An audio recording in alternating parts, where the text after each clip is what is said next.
microphone. Hi, so as you guys know, I'm Shilpa. Well, at least I hope you know. This is Michael. Hello. Sarah's recording, and unfortunately, Scott couldn't be here to do the presentation with us, but he is in spirit. So we are going to be talking about the dental X-ray machine that we found in the artifact room. Now, since we don't have a projector, we're just going to be showing you our slides through the PowerPoint so you can view our images, and I will definitely post it online along with our video talking about it, just so that you have an idea of what exactly we're talking about. So let's just zoom in over here.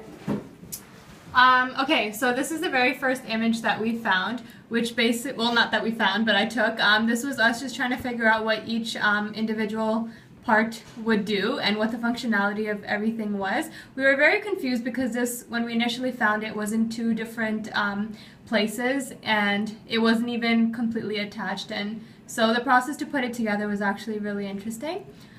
Here, after doing a lot of research, we actually figured out what each individual part is supposed to do and how it actually works, but through our presentation we'll go into more detail about that. And this thing here is actually something that was drilled into the inside of the dental X-ray machine, which basically provided us with patent info, and it gave us the company that manufactured the X-ray machine, which was the Ritter Dental Manufacturer Company Incorporation. So yeah, let's just get started with the presentation. I'll just move this back to the initial image that we found. So to start off, we'll talk about the history of the dental X-ray machine. So first of all, it was manufactured in the United States of America in Rochester of New York. It was made after the 1925, I believe, and it was used in North America in the mid-1920s. Now, as I mentioned, the manufacturer is Ritter Dental Manufacturer Corporation. It was made to produce graphic images of internal structures, and this unit not only produced images for the mouth but also for the jaw and the teeth. It was generally made for people who actually had pain in their mouth, just because back in the 1920s, generally people didn't have health insurance to be able to visit the dentist at least once a year and things like that. So it's only for emergency purposes for people who actually needed those checkups. And health insurance was actually only available after 1946. Looking at the machine while we were there observing it, we realized that it was the different materials that it was used to make it was wood, metal, glass, and synthetic material. The wood cabinet, which is actually majority of the machine, it had a very shiny varnish and a glossy end finish to it, I would like to say, I guess, which we kind of figured was relative to the color blue that we spoke about in class, which basically tells us that it's kind of like using blue in hospitals, in the sense that dental offices didn't want this machine to seem intimidating because of the size of it, and so they made it more friendly to patients who come in, and didn't make it seem like this whole intimidating machine that's gonna like drill something in their mouth or whatever. So yeah, it actually does look like home furniture. It looks like something that would be used for domestic use, but obviously in the 1920s these things weren't available in homes, and dental machines still aren't, so obviously it was used for very professional environments. In addition to that, there was also a cylindrical tube made of glass that we found as an individual part in a box, which we really thought would be a part of it. Now, that same tube was attached to one of the portions of the dental X-ray machine, but we thought that that would also be a part of it, but it wasn't. So I guess while we were kind of trying to figure out how it worked, we were trying to figure out the functionality of that, because there was a cylindrical tube, and it had this cone attachment to it, which we kind of thought was unnecessary, just because we didn't understand what it was for. You were able to detach it, and there was nothing inside of it to make it functional. But I will go into what we found due to that. Then, in terms of construction, it was built in a way where patients and dentists had to stay further than 12 inches away from the actual machine. I think that has a lot to do with the voltages and things like that. It's very similar to dental X-ray machines nowadays as well, because when you go to visit your dentist, the dentist actually stands outside when they take a picture of your inside of the mouth. And yeah, another thing that we noticed was that the dental X-ray machine also had wheels, and I think that just gives it more of a mobility aspect, that it's transferable and it's mobile, and things like that. And in order to adapt to the machine for different voltages and frequencies, there was 2 separate transformers that we found on the inside that were incorporated into the machine to make it more functionable. So as I was talking about the cone-shaped piece, which I'll try to zoom into, is, oh, okay, well you can't really see it there, but it's on the opposite end over there. Which maybe we'll actually be able to see here. So it's this right over here, which we didn't understand because you could actually take that off, but afterwards we realized that that actually helps aim the image towards a particular tooth that you're trying to take an image of, or the particular part of the mouth that you're trying to focus on to catch an image of. So we realized that that's what it was for, and it's not something that's supposed to be taken off, and things like that. And we were also trying to figure out like how the patient and the dentist is supposed to stand in terms of positioning, which side the patient would be on and which side the dentist would be on. And then after finding this image and after doing research and understanding why it was like that, it was more easier to understand, and I guess that gave us more clarification about the functionality of the X-ray image. All right then. So, puzzles, troubles, and issues with researching this. On the object itself, it is a huge mess of just technical components that we could make little sense of.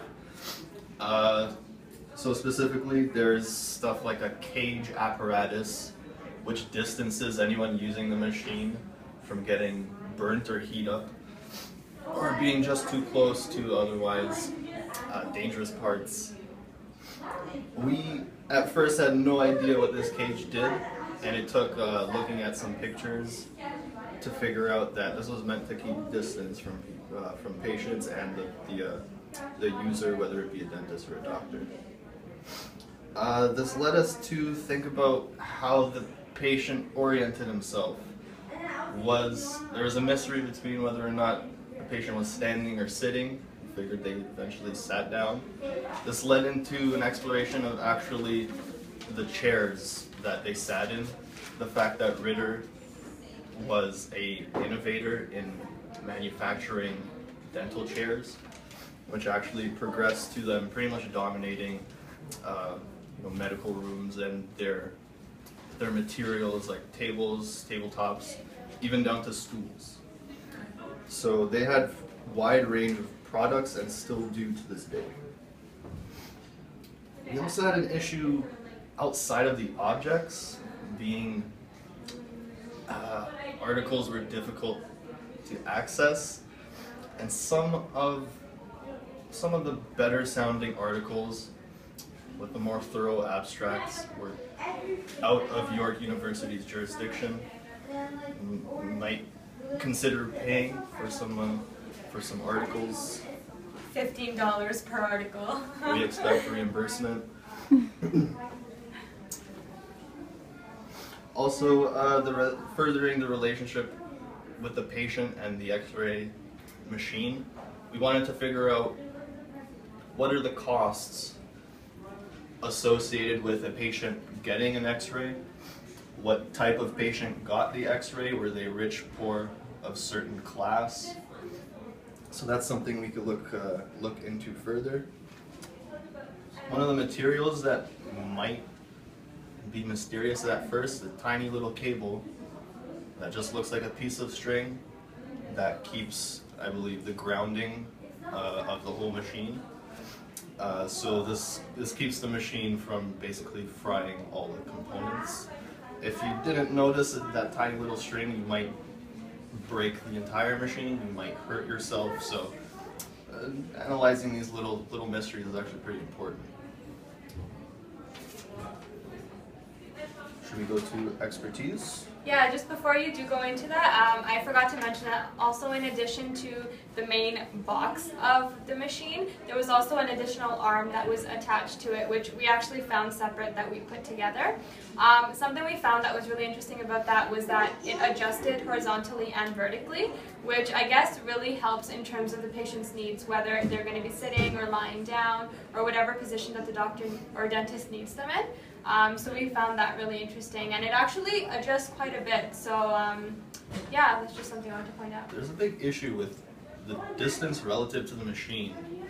The cable for pretty much starting the whole X-ray procedure has like a coil. So you could potentially take the button outside of the room, press it, and start the procedure. So basically there's a big emphasis on where the doctor, where the dentist, and where the patient is oriented. So that extendable arm being adjustable vertically and horizontally, it added a lot of depth to the machine itself and how we understood it. So further mysteries, I guess we could say, is involving the expertise that may have evolved from this machine, or at least the expertise that evolved around it. So we would like to know things like the history, how this X-ray may have been introduced to the medical sphere, the dental sphere, how the dentists managed to transfer their practical skills using just their hands-on capabilities and transferring that onto the X-ray. How did that orientation happen? What shift in expertise was required? Were dentists required to learn about technical knowledge of radiology or of electrical engineering? Who knows? The case is that it was beyond the dental sphere now, and now they had to get technical knowledge. We'd like to study this further, especially in respect to radiology and how that might have emerged at the same time.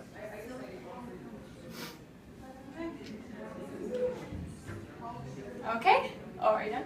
No, let's Okay, get one more. sorry. So, because this coincides with the rise of radiology and like an emerging practice, there's a big issue on the study of its effects and how they might have been harmful and the types of precautions taken. Like we thought the little cap was a precaution against accidental X-ray exposure. It's just an aiming device. So that led us into questioning their views on the minimum threshold theory, which is what is the minimum amount of radiation needed to get the desired effect or image. I guess that's all for me for now. Okay, in addition to that, we also want to talk about the databases we use to actually further go into the study of the dental machine. So we obviously opened up Scholars Portal, and the databases that we found that were really useful were the Journal of the American Dental Association, the Journal of the History of Dentistry, and New Zealand Dental Journal. Now we found articles on PubMed and Web of Science as well. And one of the articles that we specifically found very useful was, it's called Making Darkness Visible, the Discovery of X-ray and its Introduction to Dentistry. So it really went into depth about the history and how it evolved. So in terms of that, I wanted to talk about the trouble that we found, which I guess Michael touched upon. Basically, it was just these articles that we found really useful. The abstract was really in-depth, and it gave us a lot of information about the questions that we had prior to actually going into the research. The only bad thing about that was that we weren't able to actually find the original articles and where the databases originally come from. And I mean, $15 per article is a little bit ridiculous, but I mean, we really are considering going into getting one of them just for further research and things like that. And I also actually want to mention something we forgot, but Michael was sick last week, and he went into his doctor's office, and there was actually Ritter products in the doctor's office. So not only do they make dentistry use items, but they also created that bed thing that you're supposed to sit on, and the chair, and some incubator things. Like there are all sorts of things. So they didn't stop at the dental industry. They seem to sweep over the entire medical industry. Yeah, so we're really also interested in, although we do want to stick specifically to the dental X-ray machine, we were trying to actually contact Ritter, since they still are in the industry completely. And in terms of dividing our work, which I know, like, Professor Anderson, it's a big question of yours. So yeah, we've actually been contacting contacting each other daily through WhatsApp, and we also use Google Drive to share our information, and we'll continue to do that for our further investigations and stuff like that. So yeah, I think that's about it. We'll post our video, and do you have anything else to say? Oh, sorry, go ahead. Yeah, just the stories that emerged around the X-ray machine, or some things that we really wanted to dig into, like there was an article, a few articles suggesting that X-ray machines were used to probe for information like about mummies, and the fact that you couldn't open a sarcophagus without damaging it really helped.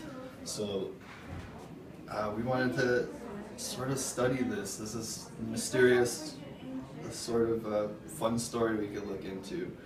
Also, the like Shilpa said, we wanted to know the rise of Ritter and the Ritter company. So the fact that they're around now really give us the opportunity to communicate like effectively. Hopefully not just between like management and stuff. Other than that, I wanted to comment on how the machine looked and how that changed, and how nowadays we don't get an X-ray that looks like the electric chair.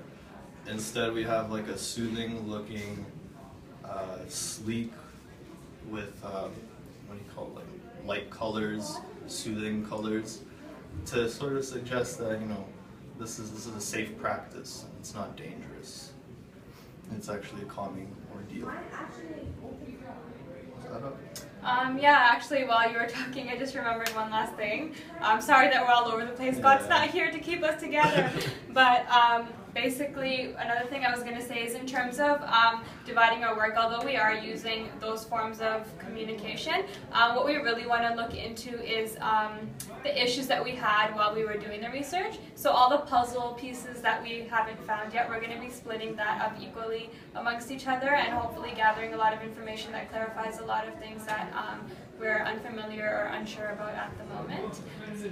And yeah, I think that's about it for now. We will be communicating through WhatsApp and stuff like that. So yeah, if you guys have any questions, do post it. I will be posting this on Moodle very soon. So yeah, just create a thread and we'll be happy to answer all your questions. And yeah, that's it. Bye!